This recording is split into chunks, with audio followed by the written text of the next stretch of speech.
जब एक परिवार में जन्म लेने का ठानते हैं तो हम उन सारी चीज़ों पर हाँ बोल देते हैं जहाँ की हमारे पूर्वजों ने जिन ब्लॉक्स या पैटर्न्स के साथ वो यहाँ पर आए हैं। तो मेरी मम्मी ने अबॉर्ट करे हैं, मेरी मासी के 2 मिसकैरेजेस हुए हैं और मेरी छोटी वाली मासी ने भी 3 या 4 बच्चे अबॉर्ट करे हैं। फिर मेरी नानी ने भी 3 या 4 बच्चे अबॉर्ट करे हैं। सो जब मैंने ये देखा तभी मुझे ये क्लियर हो गया था कि कहीं ना कहीं इसका बैलेंसिंग जो है वो मेरे साथ हो रहा है। जस्ट द फर्स्ट थिंग, वो पहली चीज़ जो हमें वहाँ पर बोली गई करने के लिए, जैसे ही मैंने पेन एंड पेपर में वो देखा तो मैंने देखा कि इतने सारे अबॉर्शंस, इतने सारे मिसकैरेजेस, इसका कुछ ना कुछ प्रभाव तो पड़ेगा ही पड़ेगा।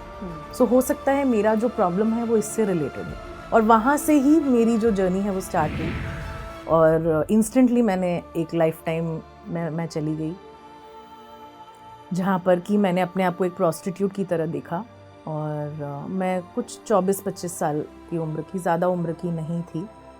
और वहाँ पर वो एक ब्रॉथल बांग्लादेश, अर्स्टवाइल बांग्लादेश, जो इंडिया का ही पार्ट हुआ करता था, वहाँ पर बहुत ही गंदे से एक शैक में, और बहुत बचपन में मुझे बेच दिया गया था देह व्यापार में। और वहाँ पे जो ब्रॉथल ओनर है, जो वो चलाती है, वो मेरी माँ इस जन्म में मेरी माँ थी।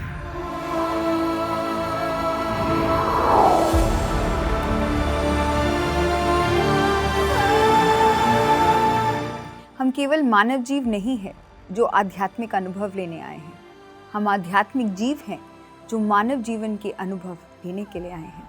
नमस्कार दोस्तों, पीएमसी हिंदी के इस आत्मा की यात्रा श्रृंखला में आप सभी का स्वागत है। आज के अतिथि के बारे में मैं कुछ बताऊं आपको तो एक व्याख्या में अगर मैं उनके जीवन का निचोड़ बताऊं, सारांश बताऊं, तो वो रहेगा, सभी अनुभव से बना है इस आत्मा का जीवन। हमारे साथ आज पीएमसी हिंदी के स्टूडियो में आए हैं स्नेहा अग्रवाल मैम, कटक से। नमस्ते मैम। नमस्ते।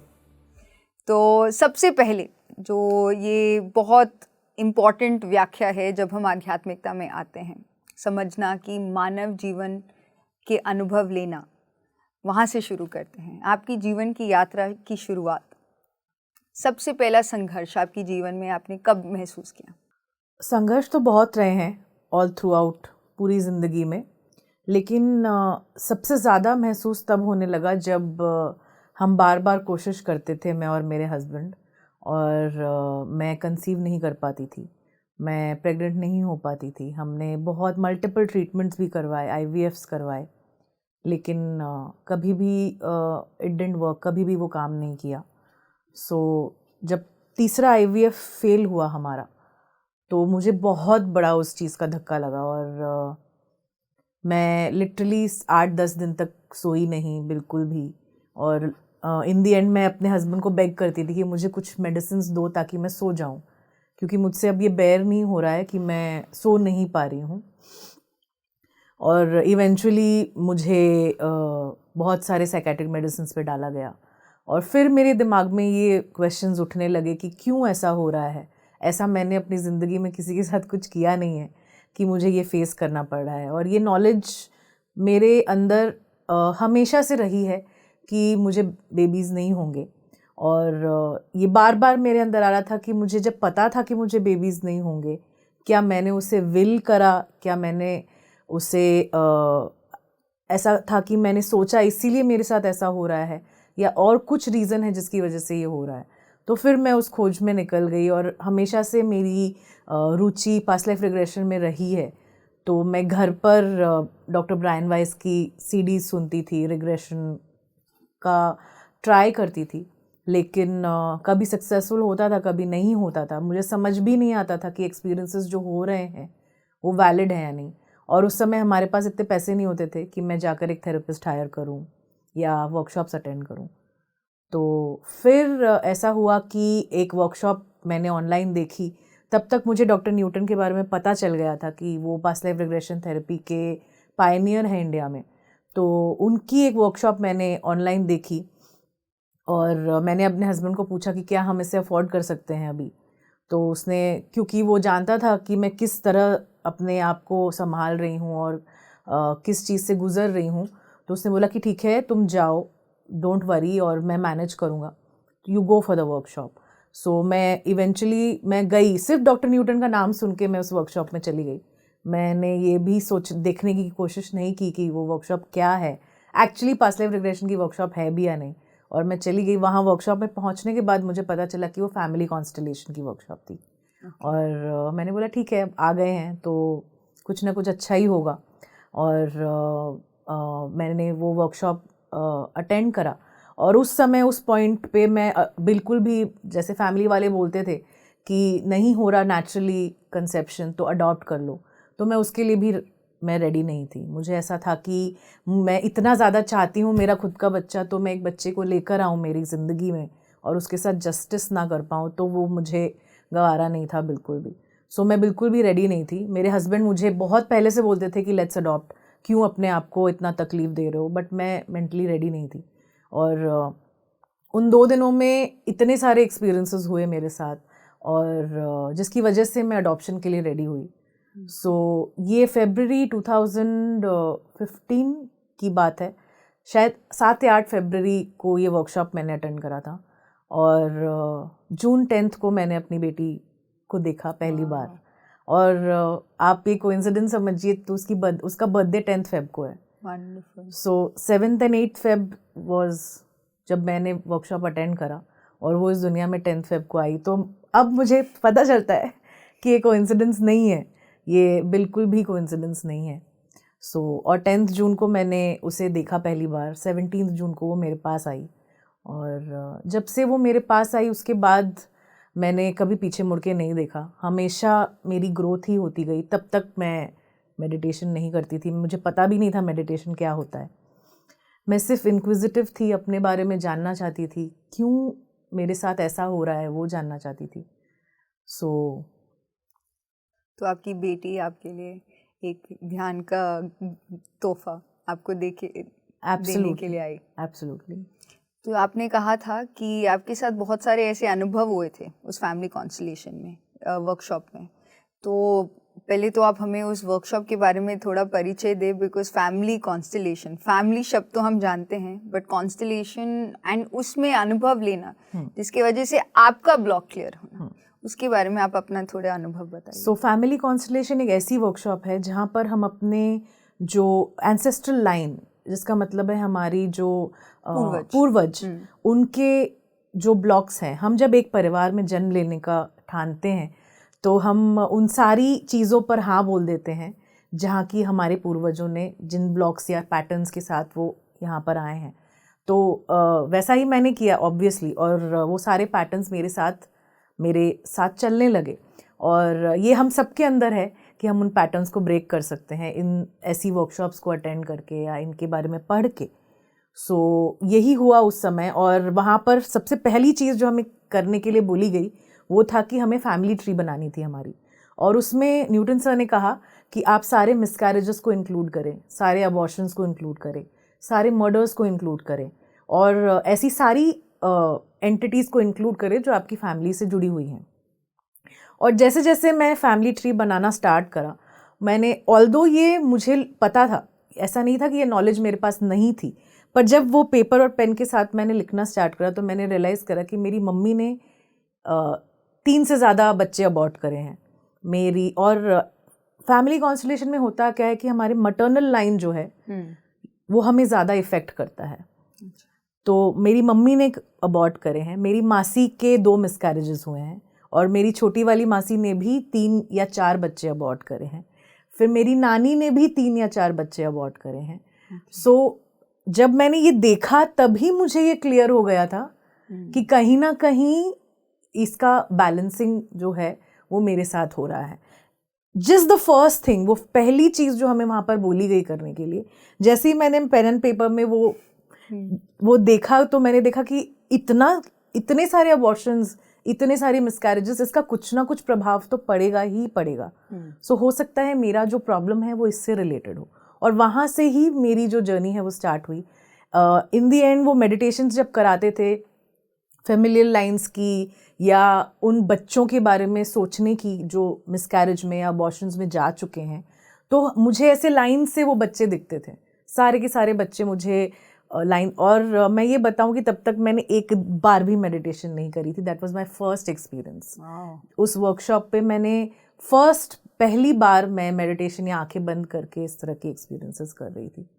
तो वो बच्चे मुझे लाइन से दिखते थे। और फिर वर्कशॉप के दौरान सर ने बताया कि अगर ऐसा होता है एक फैमिली में, बहुत पैटर्न अगर रहता है, तो जो फर्स्ट बॉर्न होता है वो अपने ऊपर ले लेता है उसे ऑफसेट करने के लिए या उसे बैलेंस तो करने आपके के पेरेंट्स लिए। के आप फर्स्ट बॉर्न हैं? या मैं पूरे मेरे मटरनल लाइन में मैं फर्स्ट बॉर्न हूँ। वाओ। तो वो मुझे समझ में आया कि ये बर्डन। फिर इवेंचुअली एक मेडिटेशन में मुझे ऐसा था कि जो बच्चे अबॉर्ट हुए हैं उसमें लड़कियां ज़्यादा थी। और वो इट वाज अननोन, ऐसा नहीं था कि उन्होंने बाय चॉइस की फीमेल को हमें मारना है, वैसा नहीं, बट लड़कियां ज़्यादा थी। और वहाँ पर मुझे ऐसे एकदम से एक मैसेज आया कि you need to adopt a girl. और फिर मैंने बस डिसाइड करा कि नहीं, मुझे करना है। और मैंने वापस आकर बोला गौरव को कि मैं रेडी हूँ, Gaurav is my husband. So knowledge ने आपको आपका विस्तार रूप से आपका एक्सपेंशन कर दिया। Yes. बस जानते हुए कि हम ये सारे पैटर्न्स लेके आते हैं। Yes. तो पहली बारी जब आप अपनी बेटी से मिले तो आपको कैसे लगा कि she is the one for you? So ऐसा हुआ कि मुझे बहुत रिलक्टेंटली मेरे मम्मी पापा, मेरी मम्मी थी, मेरे सास ससुर थे, मेरे हस्बैंड थे और मैं थी, मुझे बहुत रिलक्टेंटली लेकर गए थे, क्योंकि हम उससे पहले 3-4 आश्रम्स में जा चुके थे और उन्होंने बहुत ही गंदे से व्यवहार किया था। अच्छे व्यवहार के साथ हमें ग्रीट नहीं किया या धुतकार कर वहाँ से चले गए, भेज दिया गया। सो मैं एंग्शियस थी बहुत ज़्यादा कि यहाँ पर भी वही होगा, और माइंडसेट के साथ गई थी कि मुझे अगर फोर्स करेंगे तो मैं मना करके आ जाऊँगी। So then I was like कि अब मैं मना तो नहीं कर सकती जाने से, तो मैं गई उनके साथ। और पहले एक बेबी वो लेकर आए। और जनरली मैं बहुत लविंग हूँ, कोई भी बेबी मुझे मार्केट में भी दिखता है तो मैं बातें करती हूँ, लेकिन वो बेबी पता नहीं क्यों मैंने आई कांटेक्ट भी नहीं किया, क्योंकि पता नहीं क्यों मैंने आई कांटेक्ट उस बेबी से नहीं किया। और मम्मी ने बहुत इंसिस्ट करा कि तुम एक बार गोद में ले लो, लेकिन मेरी सास, I think my mother in law, वो उन्होंने गेज करा कि ये कंफर्टेबल नहीं है, तो उन्होंने बोला कि अगर आपके पास कोई और बेबी है तो आप ले आइए, नहीं तो फिर विल कम, कभी और आएंगे। तो फिर उन्होंने वो रीत को लेकर आए। और जब वहाँ पर हम जिस रूम में बैठे थे, दरवाज़ा जस्ट मेरे साइड पे था और मैं बैठी थी और रीत अंदर आई भी नहीं थी। आई कुड सेंस हर कि वो बाहर उसको लेकर खड़े हैं, और उसी समय मुझे समझ में आ गया था कि ये मेरी बेटी है, without seeing her, without looking at her. और जब वो अंदर उसको लेकर आए तो किसी को मुझे बोलना नहीं पड़ा कि तुम गोद में ले लो, मैं जस्ट दरवाजे के बगल में बैठी थी, मैंने जस्ट उसे गोद में लिया। एंड फिर उसके बाद शायद 20-25 मिनट तक आसपास के जितने भी लोग थे वो बोलते रहे मुझे कि एक बार हमें दिखा तो दो, एक बार हमें देखने तो दो, बट मुझे, आई वॉज ऑब्लिवियस, मुझे टेयर्स आ रहे थे। और उसने भी, वो सिर्फ 3 या 4 महीने की थी, वो ऐसे उसने क्लिंग ऑन करा मेरे ऊपर कि जैसे हम बहुत दिनों से एक दूसरे को जानते हैं। और 20-25 मिनट के बाद जब थोड़ा काम डाउन हुई तो फिर परिवार ने उसे देखा, और मैंने बोला कि मुझे अभी घर लेके जाना है, मुझे लेके जाना है उसे, मैं नहीं छोड़ के जाऊंगी उसको, मेरी बेटी है। तो प्रैक्टिकल चीज़ें भी देखनी थी कि अडॉप्शन प्रोसेस है, पेपर वर्क है, मेडिकल टेस्ट्स हैं, और my husband being the doctor that he is, वो इंसिस्ट कर रहा था कि मेडिकल टेस्ट के बिना हम नहीं लेके जाएंगे। तो रिलक्टेंटली मुझे, और 10th June is my birthday also, मेरा बर्थडे है उस दिन, तो मैं उसे वहाँ पर छोड़कर मुझे वापस घर जाना पड़ा। और 10th जून से 17th जून तक मैंने कंटिन्यूअसली रोया, I cried and I cried कि मुझे मेरी बेटी ला दो। वो फिर बीच में आई मेडिकल टेस्ट्स करवाने के लिए। उस दिन भी मैं सबको बेग कर रही थी कि क्यों करवा रहे हैं मेडिकल टेस्ट्स, अगर मैंने जन्म दिया होता तो उससे आप मेडिकल टेस्ट करवा के कहीं पर छोड़ आते, वैसा तो नहीं होता, तो आप क्यों करा रहे हो। बट देन एवरीवन इंसिस्टेड, तो हम गए उसके साथ। 14th को उसके मेडिकल टेस्ट्स हुए। उसके बाद फिर फैमिली वाले फिगर आउट कर रहे थे कि अच्छा समय, अच्छा दिन कौन सा होगा उसे लेके आने का। और मेरी हालत ख़राब हो रही थी, क्योंकि जिस दिन वो मेडिकल टेस्ट करवाने आई थी उसके बड़े बड़े मस्कीटो बाइट्स उस पे थे, और समवेयर वो इट ब्रोक माई हार्ट कि मेरा बच्चा है और मैं उसके लिए कुछ कर नहीं पा रही हूँ, मुझे उसे वापस भेजना पड़ रहा है। तो बहुत रोई मैं, बहुत रोई, इतना रोई कि मेरे घर वाले बोले अब इससे नहीं हम संभाल सकते, और 17th को इवेंचुअली हार कर वो उनको मुझे देना पड़ा लाके। और उसके बाद भी सभी को खुशी मिली। उसके बाद भी एक जर्नी चली। पोस्टपार्टम डिप्रेशन के बारे में सबने सुना है, लेकिन इवन आफ्टर अडॉप्शन मुझे हुआ था डिप्रेशन।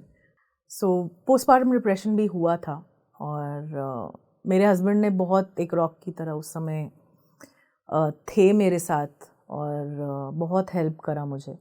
फैमिली उस समय साथ नहीं थी, मैं झूठ नहीं बोलूँगी, बिकॉज़ वो समझते नहीं थे पहले तो, और उन्हें ये समझ नहीं थी कि ऐसा हो सकता है। लेकिन बेटी ने सिर्फ प्यार दिया और सिर्फ आध्यात्म का रास्ता दिखाया। वो हमेशा मुझे इस तरह से पॉइंट करती थी कि मैं स्पिरिचुअली अपने आप को ज़्यादा ढूंढूं, और ये मुझे फर्स्ट डे से फील होता था जब से वह मेरी ज़िंदगी में आई।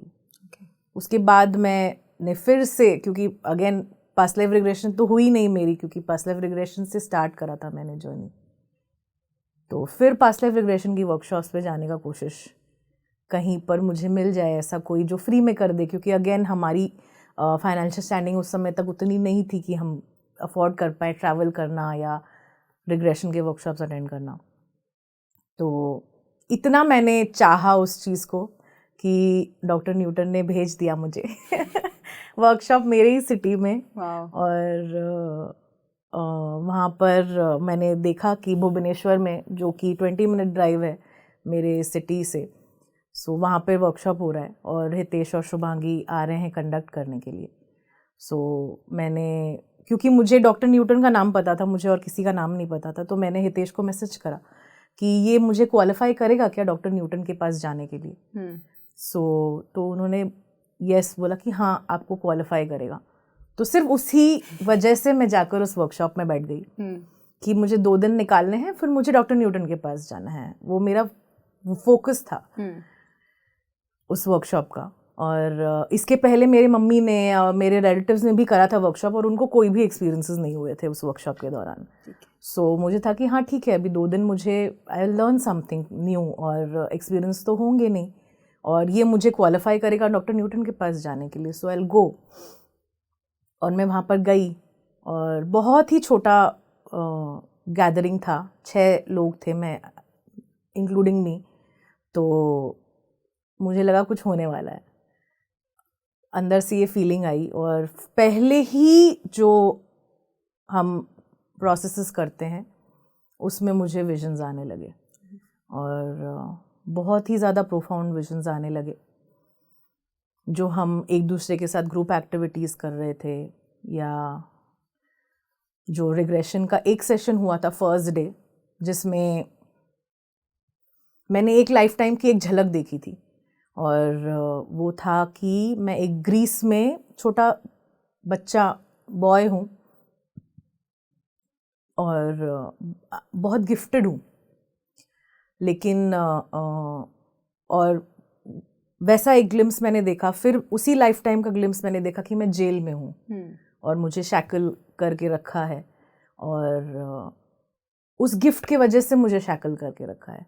तो ये उतनी ही इन्फॉर्मेशन मुझे आई थी उस रिग्रेशन सेशन में। आई वॉज हैप्पी कि मुझे तो एक्सपेक्ट था कि कुछ भी मुझे नहीं दिखेगा, बट इतना कुछ फर्स्ट डे में हुआ, तो बहुत खुश गौरव आया मुझे पिक करने। बहुत खुश होकर मैं घर चली गई कि हाँ बस अब इतना भी हो गया तो बहुत है। पर जो अगले दिन हुआ उसके लिए मैं बिल्कुल भी रेडी नहीं थी। जो फर्स्ट रिग्रेशन था वो बॉडी पार्ट्स के ऊपर था, तो मुझे हेडेक्स बहुत होते थे, तो मैं ट्राई कर रही थी वहाँ कुछ इन्फॉर्मेशन मिले, लेकिन बार बार मेरे पेल्विक एरिया में दर्द होना स्टार्ट हुआ। और मैं जितना कोशिश करती थी हेड के तरफ जाने का, उतना वो मतलब दर्द बढ़ता जाता था। और इंस्टेंटली मैंने एक लाइफ टाइम मैं चली गई, जहाँ पर कि मैंने अपने आप को एक प्रोस्टिट्यूट की तरह देखा, और मैं कुछ 24-25 साल की उम्र की, ज़्यादा उम्र की नहीं थी। और वहाँ पर वो एक ब्रॉथल बांग्लादेश, अर्स्टवाइल बांग्लादेश, जो इंडिया का ही पार्ट हुआ करता था, वहाँ पर बहुत ही गंदे से एक शैक में, और बहुत बचपन में मुझे बेच दिया गया था देह व्यापार में। और वहाँ पे जो ब्रॉथल ओनर है, जो वो चलाती है, वो मेरी माँ, इस जन्म में मेरी माँ थी। और वहाँ पे अनसेफ सेक्स प्रैक्टिस होता था, कोई मतलब कुछ भी साफ़ सफाई नहीं रखी जाती थी, तो बार बार प्रेग्नेंट हो जाती थी।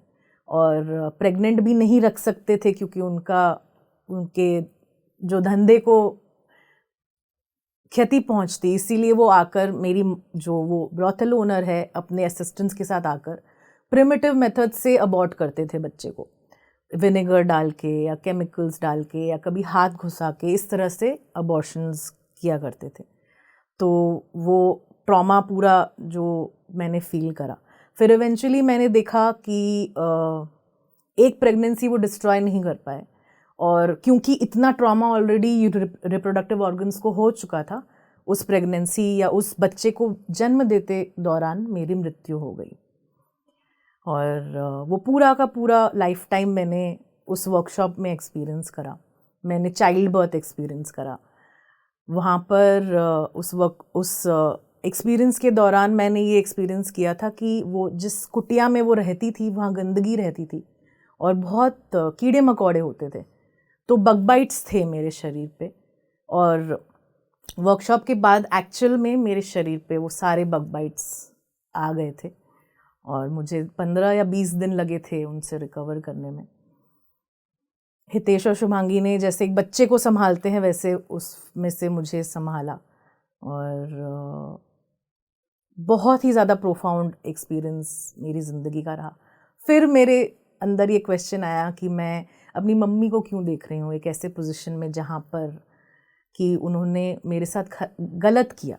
और मैंने ये मास्टर से पूछा भी कि क्यों मुझे ऐसा, क्योंकि इसमें अभी तो माय मम इज़ बहुत अच्छी है मेरे तरफ, और रीत को मेरी ज़िंदगी में लाने के लिए भी उन्होंने एक बड़ा रोल प्ले करा है। तो फिर मास्टर्स ने बोला कि नहीं, आप वेट करो, आपको अपने आप आंसर्स मिलेंगे। सब्सिक्वेंटली मैंने ऐसे 3-4 लाइफ टाइम्स देखे जहाँ पर मैंने अपनी मम्मी के साथ अत्याचार करी थी। मैं उनका बेटा होकर उनकी हत्या करती हूँ, एक में मैं उनका हस्बैंड होकर उनके साथ शारीरिक शोषण करती हूँ, और मेरे मल्टीपल सेक्सुअल पार्टनर्स हैं। मैं सोचती नहीं हूँ किसी के साथ सोने के पहले। तो मुझे समझ में आने लगा कि ये कंप्लीटली एक लूप है, जहाँ पर मैंने जो दिया वो अंत में मुझे मिला। और इस जन्म में हम दोनों माँ बेटी एक ऐसे रिश्ते में बंधे हैं जो इतना खास, इतना पास है कि हमें सिर्फ उसे हील करना है और उसे जो है उस लूप को क्लोज करना है। सो उन 2 दिन के वर्कशॉप में इतनी सारी एक्सपीरियंसेस, शायद 11 या 12 लाइफ टाइम्स मैंने देखी, और उसके बाद there was no stopping. Wonderful, अद्भुत है कि अब शब्द ही नहीं निकल रहे और हम सुनना चाहते हैं आपसे। तो आपने जैसे कहा, आप समझे कि आपकी माता और आपका जो रिश्ता है वो हीलिंग के लिए है, तो आप दोनों की ध्यान की यात्रा भी कैसे आगे बढ़ी? ध्यान में मेरी मम्मी मेरे से पहले आई, क्योंकि जो कटक में पिरामिड है वो मम्मी के घर के जस्ट लग के है, तो और हमारे रिलेटिव्स के घर पर ही है। तो उन्होंने उन्हें इनवाइट करा था कि आप आकर करो। तो मम्मा ध्यान करती थी, पर मैं ध्यान नहीं करती थी, मैं ग्रुप्स में कहीं नहीं जाती थी। मम्मी बहुत बोलती थी तुम ध्यान करो, तुम मेडिटेशन करो, इतना गुस्सा है तुम में, कम होगा, बट मैं सुनती नहीं थी। मम्मी मुझसे 4 या 5 साल पहले से मेडिटेट कर रही हैं, लेकिन उनके इतने प्रोफाउंड एक्सपीरियंस कभी नहीं हुए हैं, और मैं बिल्कुल भी ध्यान नहीं करती थी।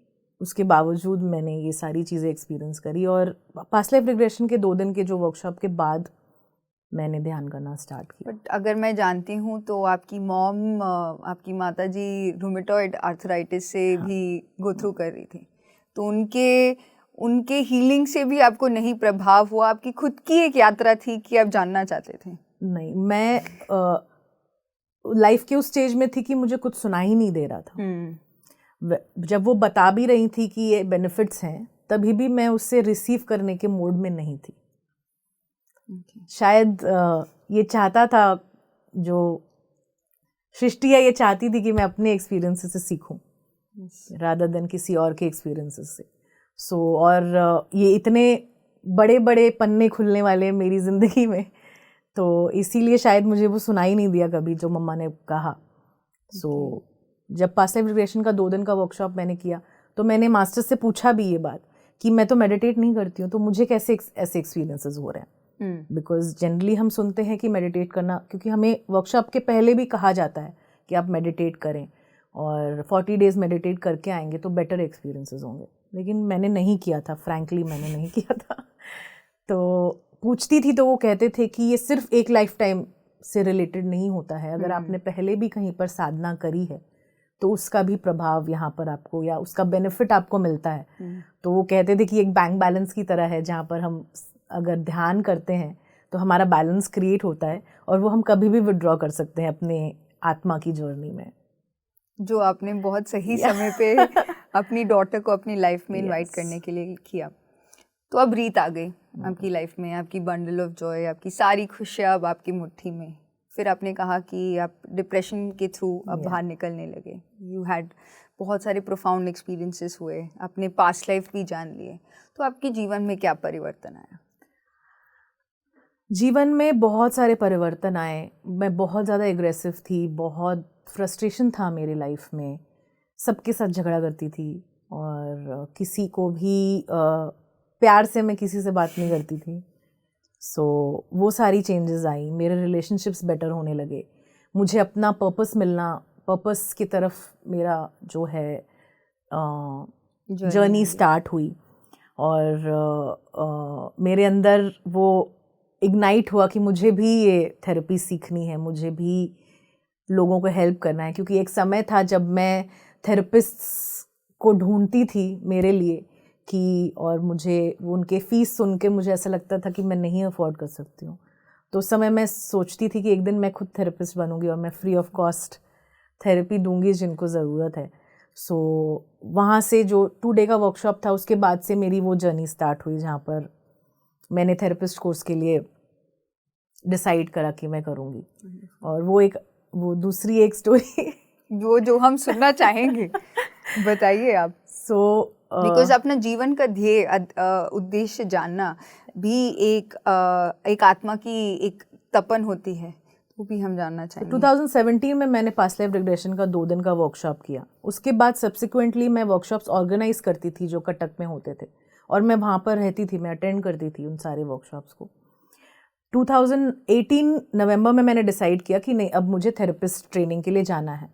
और 2019 फरवरी में होने वाली थी PLR थेरेपिस्ट ट्रेनिंग, लेकिन बहुत डर आया मन में और एक्सप्लेन नहीं कर पा रही हूँ, उस तरह का डर आया। मुझे समझ में नहीं आया कि ये डर क्यों आ रहा है, और मैंने बहाना मार के रजिस्टर नहीं किया।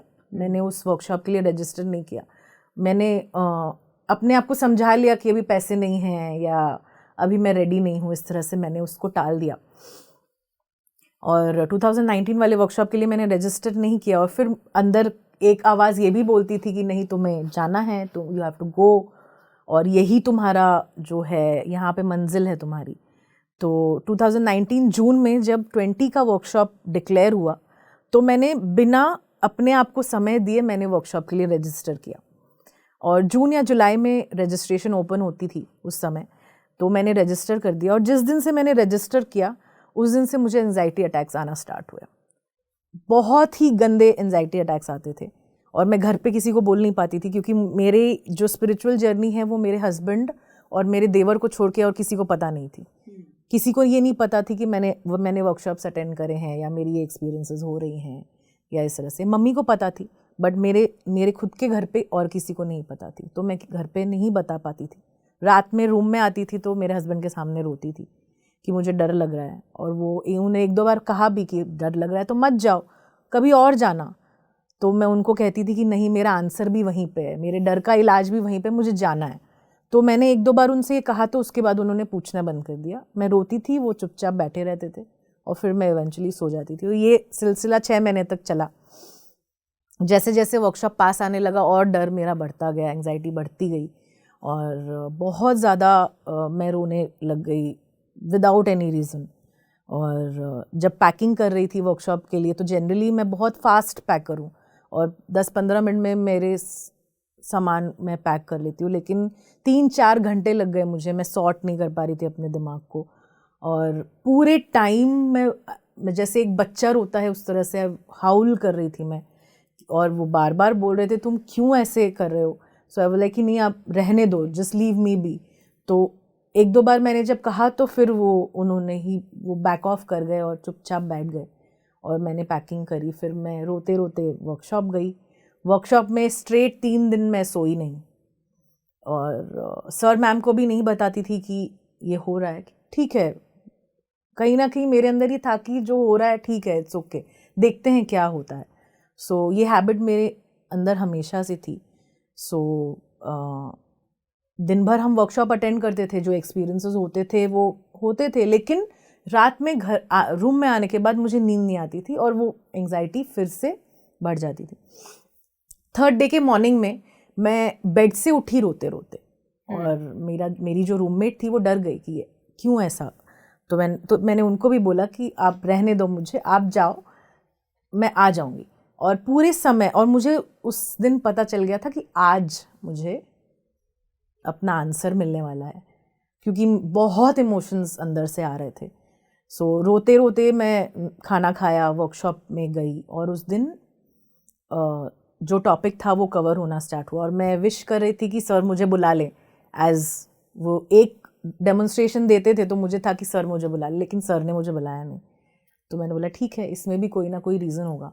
और फिर इवेंचुअली जब सेकेंड हाफ में हम रिग्रेशन कर रहे थे एक दूसरे के ऊपर, तो मैंने एक लाइफ टाइम एक्सेस करी जहाँ पर मेरे सारी चीज़ों का आंसर मुझे मिला। और वो वही ग्रीस वाली लाइफ टाइम थी जिसकी एक झलक मैंने PLR के फर्स्ट डे में देखी थी। यहाँ पर मैंने देखा कि मैं एक हीलर थी उस लाइफ टाइम में। ग्रीस एंशिएंट ग्रीस है और हैंड्स से, एनर्जी से, टच से, कलर्स से, क्रिस्टल्स से मैं लोगों को हील करती थी और मुझे हीलिंग पावर्स थे और ये गिफ्टेड थी मैं। और वहाँ पर वो जो गवर्नमेंट थी या जो एनवायरनमेंट था वो ये सब चीज़ में बिलीव नहीं करते थे। उनको ऐसा ये विचक्राफ्ट लगता था उन्हें। तो ये मुझे छुप कर करना पड़ता था, डर कर करना पड़ता था। मैं अपने क्राफ्ट को प्रैक्टिस करती थी लेकिन डर कर करती थी। जो लोग मेरे पास आते थे वो भी डर कर आते थे कि हम पकड़े जाएंगे, हमें पकड़ लेगा, हमें देख लेगा कोई। और लेकिन इतना ज़्यादा रिजल्ट्स आते थे मेरे ट्रीटमेंट से कि मैं बंद नहीं कर पाती थी मेरा काम, क्योंकि लोग बहुत बेनिफिट करते थे। और इवेंचुअली एक दिन मुझे पकड़ लिया गवर्नमेंट ने, उनके जो वहाँ पर थी उनकी संस्था थी, उन्होंने पकड़ लिया, मुझे जेल में डाल दिया। और उन्होंने मेरे लिए सज़ा डिसाइड करी कि उन्होंने ये कहा कि इसका शरीर ठीक है, इंसान का शरीर है, लेकिन जो मस्तिष्क है या जो सर है उसके ऊपर शायद किसी बाहरी प्रभाव का कोई भूत ने पकड़ लिया है, या इस तरह से उन्होंने डिसाइड करा। तो इसकी पनिशमेंट ये होगी कि सर को हम धड़ से अलग करेंगे। और तो पूरा वो कमेटी के जैसे वो डिस्कस कर रहे हैं। और जब हम पास्ट लाइफ एक्सपीरियंस करते हैं तो ये सारी चीज़ें हम वहाँ हो ना हो हमें पता चलती हैं।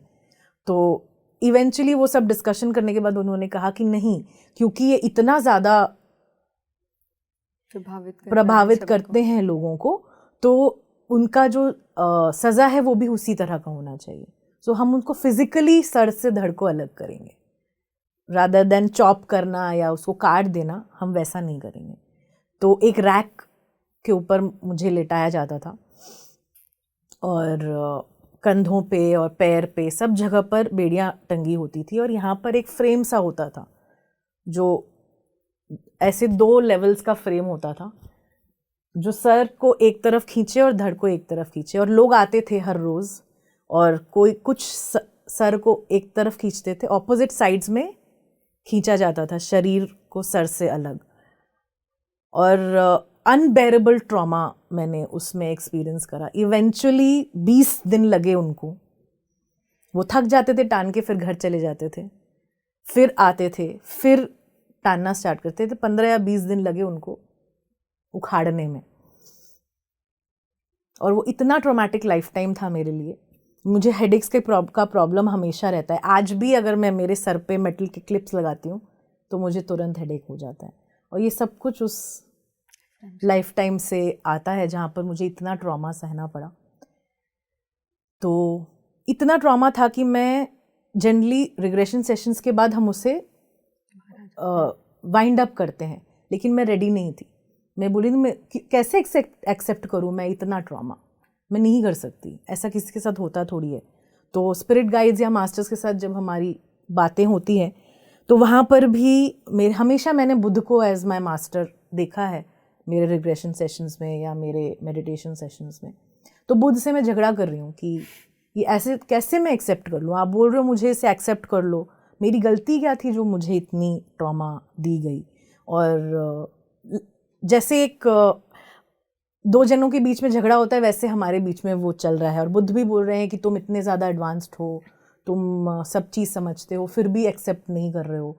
तो ये इस तरह की बातें चल रही, और मैं एकदम भी राज़ी नहीं थी उस समय में एक्सेप्ट करने के लिए, और मैं कंटिन्यूअसली उनसे झगड़ा कर रही थी कि मैं नहीं कर सकती है accept, this is unacceptable behaviour जो मेरे साथ हुआ है। तो अचानक से वहाँ पर मुझे गणेश दिखाई देते थे, एकदम अकस्मात ऐसे Ganesh. And as a god मैंने कभी भी आइडेंटिफाई नहीं किया है गणेश के साथ कि उनकी तरफ झुकाव है, वैसा भी नहीं है। और फिर मैंने ऐसे क्वेश्चन के साथ बुद्ध की तरफ देखा तो बुद्ध ने कुछ नहीं बोला, ही वॉज वेरी एंग्री, उनका फेस बहुत एंग्री था क्योंकि समझ नहीं रहे हो आप। तो और फिर जस्ट उन्होंने एक सेंटेंस बोला कि गणेश जब भगवान होकर अपना सर कटवा सकते हैं तो तुम तो इंसान हो। एंड वो इतना प्रोफाउंड वो एक सेंटेंस था, मुझे इतना ट्रॉमा हो रहा था उस समय, क्योंकि हम जब रिग्रेशन में रहते हैं तो वो पेन फील होना, वो एक्सपीरियंसेस वापस रीसर्फेस होना। लेकिन ये एक सेंटेंस सुनते ही वो 1 मिनट में वो ड्रॉप हो गया कि ये तो सच है कि मैं क्या लेके बैठी हूँ। जब एक भगवान के साथ ऐसा हो सकता है तो इंसान के साथ हो ही सकता है। और उसके बाद अगेन ये लाइफ टाइम थी जहाँ पर बहुत ट्रॉमा हुआ। फिर उसके बाद उन 3-4 दिनों में मैंने ऐसे बहुत सारे लाइफ टाइम्स देखे जहाँ पर मैं हीलर थी, और कहीं पर मैंने उसका गलत इस्तेमाल करा था, जहाँ पर मैंने लोगों को हार्म किया अपनी मतलब के लिए, कहीं पर मुझे हार्म किया गया क्योंकि मैं हीलर थी। और मुझे फिर समझ में आया कि मेरा जो डर था इस प्रोफेशन में जाने का या इस लाइन में जाने का, ये डर इसीलिए था क्योंकि यहाँ पर वहाँ का डर आ रहा था कि मुझे अगर मैं थेरेपिस्ट बन जाती हूँ तो फिर मेरे साथ वैसा सलूक होगा, फिर मुझे प्रताड़ित किया जाएगा या फिर मुझे पनिश किया जाएगा, कुछ अच्छा काम करने के लिए पनिश किया जाएगा। तो ये एक और लूप जो है वो मेरे लिए क्लोज हुआ, कंप्लीट हुआ। तो फाइनली उस वर्कशॉप के एंड में हुआ क्या? वर्कशॉप के एंड में ऐसा नहीं होता है कि वर्कशॉप एंड होता है तो हम सब कुछ प्रोसेस कर लेते हैं। एक वर्कशॉप हम करके आते हैं तो 4-5-6 महीने लग जाते हैं उसे पूरी तरह से प्रोसेस करने में। 2020 में फरवरी में मैंने ये वर्कशॉप करा, राइट बिफोर लॉकडाउन। तो लोगों के लिए लॉकडाउन जो था वो एक टाइम था जहाँ पर वो बहुत दुखी थे, बहुत प्रॉब्लम में थे, लेकिन लॉकडाउन मेरी ज़िंदगी का बेस्ट टाइम था। It was the best time of my life, क्योंकि मुझे एकदम खाली समय मिला, बच्चों का स्कूल नहीं था, घर के काम भी इतने नहीं होते थे, टू प्रोसेस हर एक चीज़ को प्रोसेस करना। और 2020 मार्च तक मुझे कोई नहीं जानता था, कोई भी नहीं जानता था, पीएमसी में कोई नहीं जानता था, मेडिटेशन सर्कल में मुझे कोई नहीं जानता था।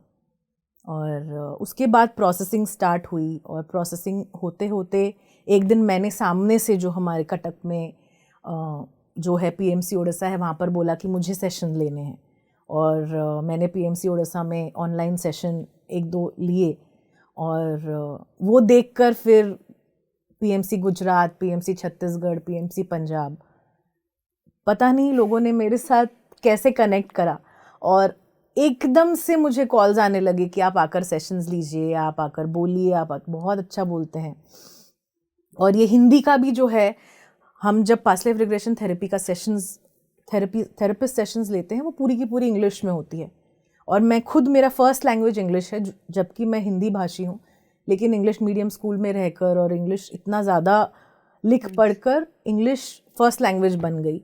और जब हम थेरेपी सेशंस ले भी रहे थे, तभी भी मैं वंडर करती थी कि कोई ऐसा आदमी मेरे पास आ जाएगा थेरेपी लेने जो इंग्लिश नहीं समझता, मैं कैसे करूँगी।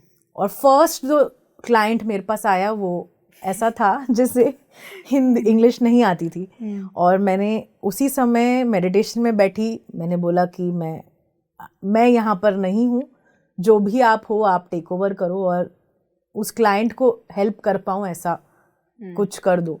और सारी जो टर्म्स थे, टेक्निकल टर्म्स और जो प्रोसेसेस थी, हमने इंग्लिश में सीखी थी वो, पर अपने आप वो हिंदी में फ्लो होना स्टार्ट हुआ अपने आप।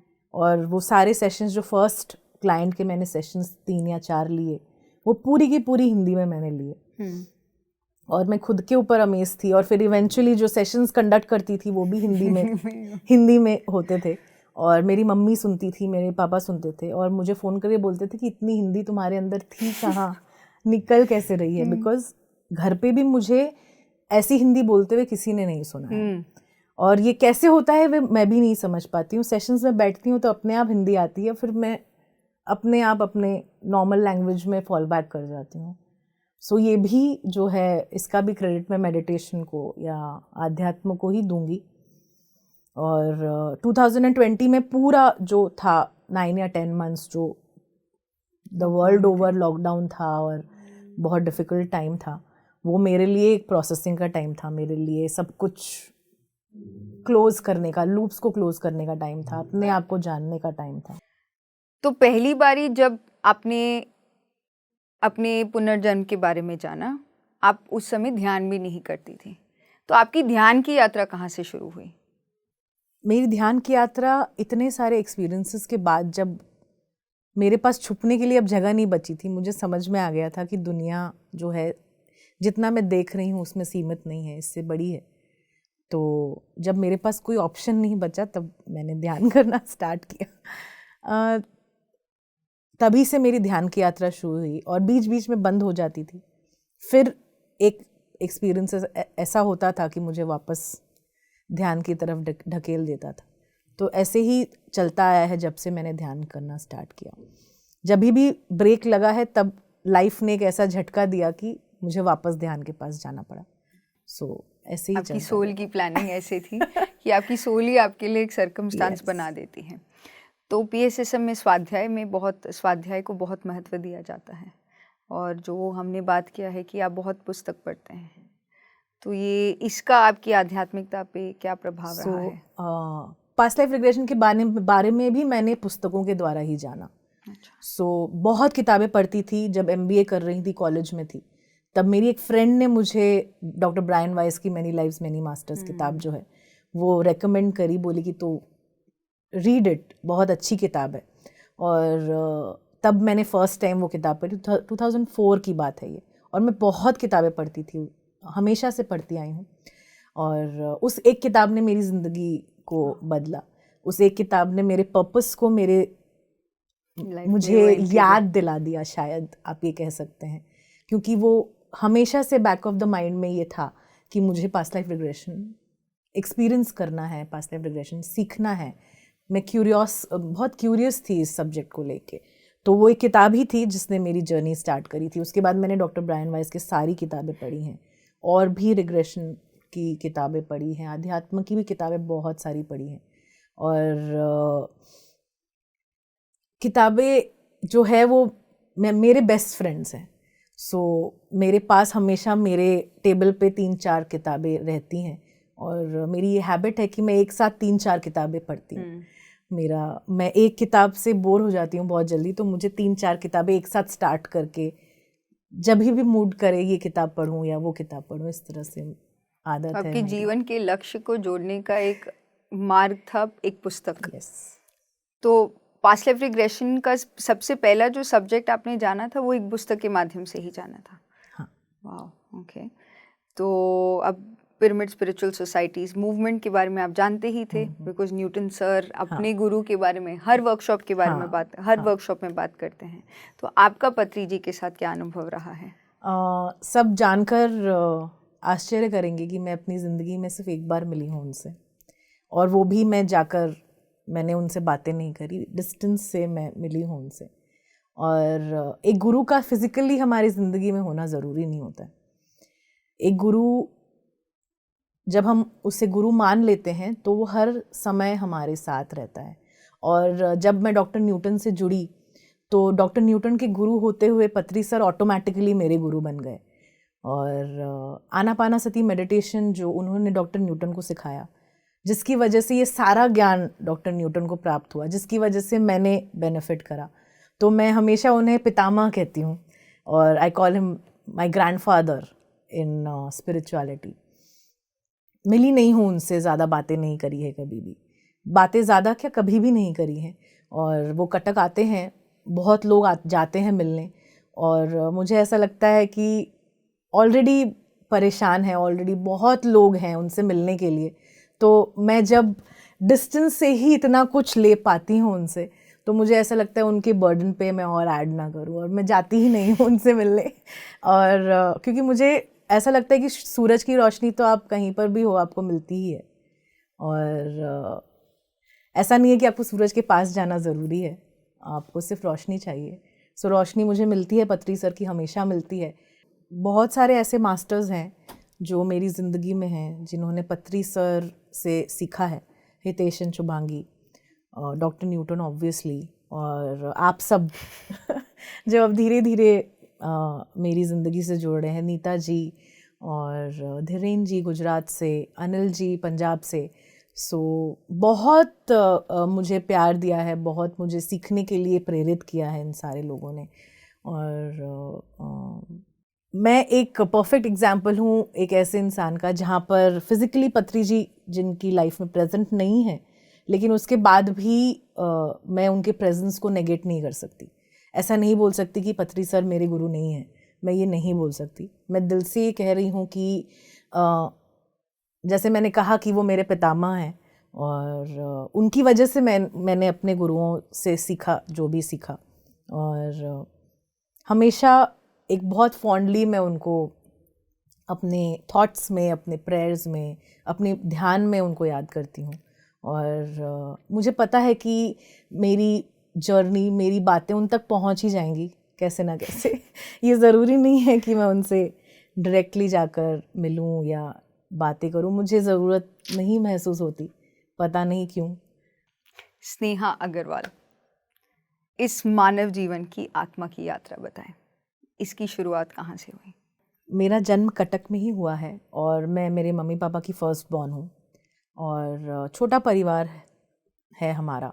मेरे बाद मेरा छोटा भाई है, और बहुत प्यार मिला है मुझे अपने जीवन में।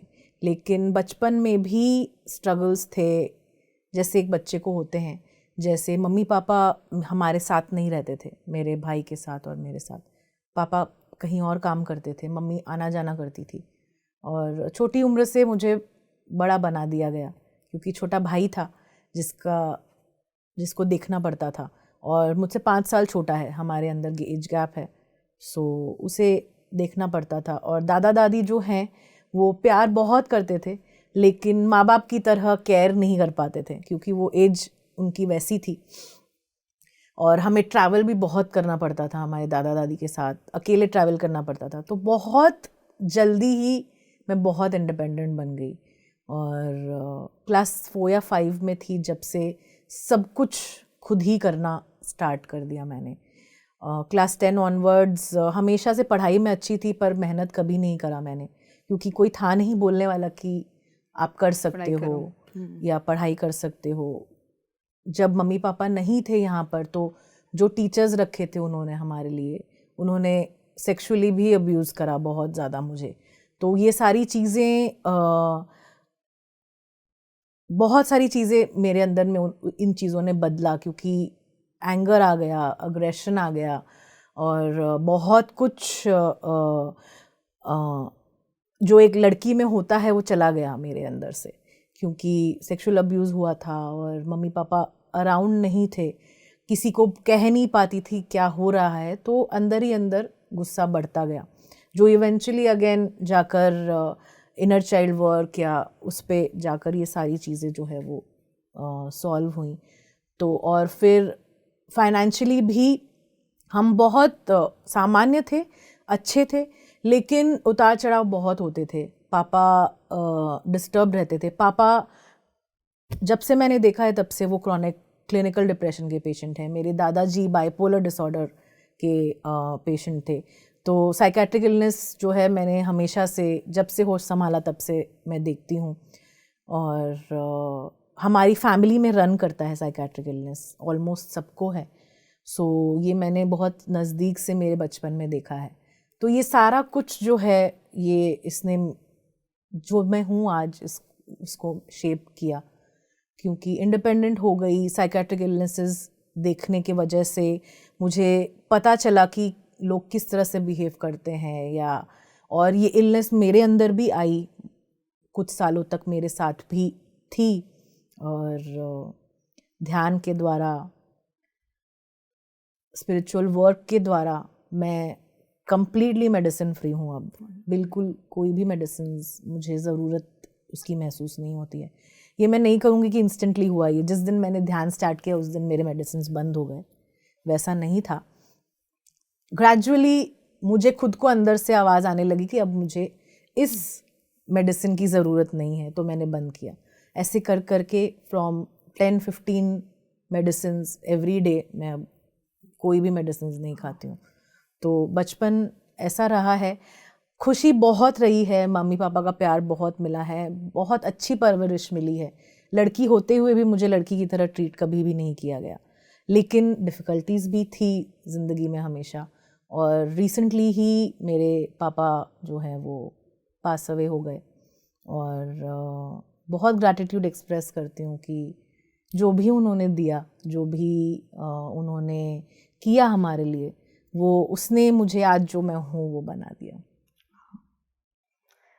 सो आपके बचपन से लेके जब आपकी शादी हुई तो उसका जर्नी थोड़ा हमें बताएं।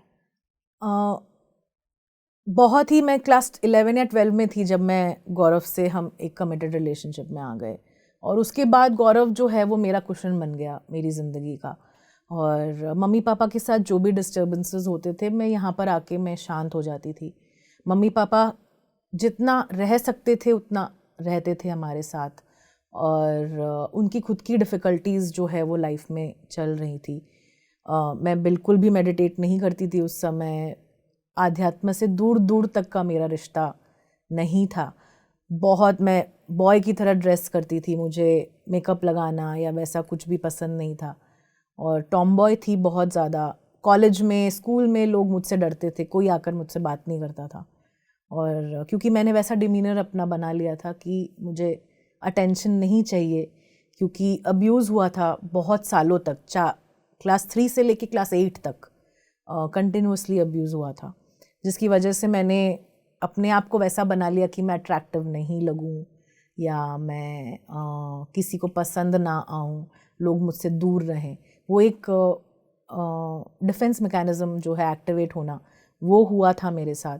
और मम्मी पापा से भी, पापा जो है वो बाद में, जब मैं 17-18 साल की थी, जब मेरे दादा दादी दोनों ही बाइपोलर हो गए और उनको संभालते संभालते पापा कंप्लीटली गिव अप कर चुके थे, तो पापा ने अल्कोहल लेना स्टार्ट करा एवरी डे बेसिस पे।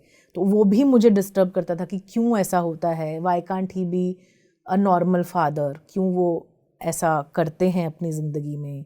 और उनसे बहुत झगड़ा करती थी, और ध्यान के माध्यम से ही मैंने उन्हें एक्सेप्ट करा जैसे वो हैं, और ध्यान के माध्यम से मैंने उन्हें एज माय फादर देखा, और ये मैंने रियलाइज़ करा कि उन्होंने क्या क्या किया है मेरे लिए, मेरे लाइफ में। और उनको सिर्फ एक अल्कोहल कंज्यूम करने वाला इंसान जो मैं अपने दिमाग में बना चुकी थी, उसको छोड़ के उनको एक पूरे पैकेज की तरह देखना मुझे आया सिर्फ ध्यान की वजह से। सो गौरव वो कांस्टेंट सपोर्ट है आपके लिए, आपकी लाइफ एब्सोल्युटली, में। वो एब्सोल्यूट एक कांस्टेंट सपोर्ट है। और कभी भी उसने क्वेश्चन नहीं किया, कभी भी उसने मना नहीं किया, कभी भी ये नहीं पूछा कि क्यों करना है। मैंने जब भी उससे कहा कि मुझे करना है, उसने कहा यस, गो अहेड। स्नेहा जी, आपका जीवन का उद्देश्य, दूसरों के लिए आपका मैसेज, हमारे दर्शकों के लिए आपका मैसेज।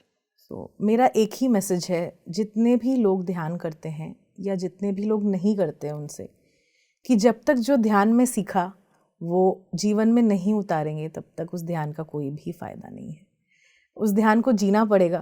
वो ध्यान जो भी सिखा के जा रहा है उसको इम्प्लीमेंट करना पड़ेगा अपने जीवन में, तभी कोई फ़ायदा है। जब मैं जो कुछ भी नहीं जानती थी ध्यान के बारे में, स्पिरिचुअल नहीं थी, वो एक ऐसा इंसान जो किसी को कोई लाइक नहीं करता था उसको, जो यहाँ आकर बैठी है और आप उनसे क्वेश्चंस पूछ रहे हैं। मैं 360 डिग्री ट्रांसफॉर्मेशन हो सकता है मेरा ध्यान के वजह से, तो वो किसी के लिए, किसी के साथ भी हो सकता है। और डिफ़िकल्टीज़ जो है लाइफ में कुछ सिखा के जाती हैं, सो उन्हें उसी तरह से देखना चाहिए।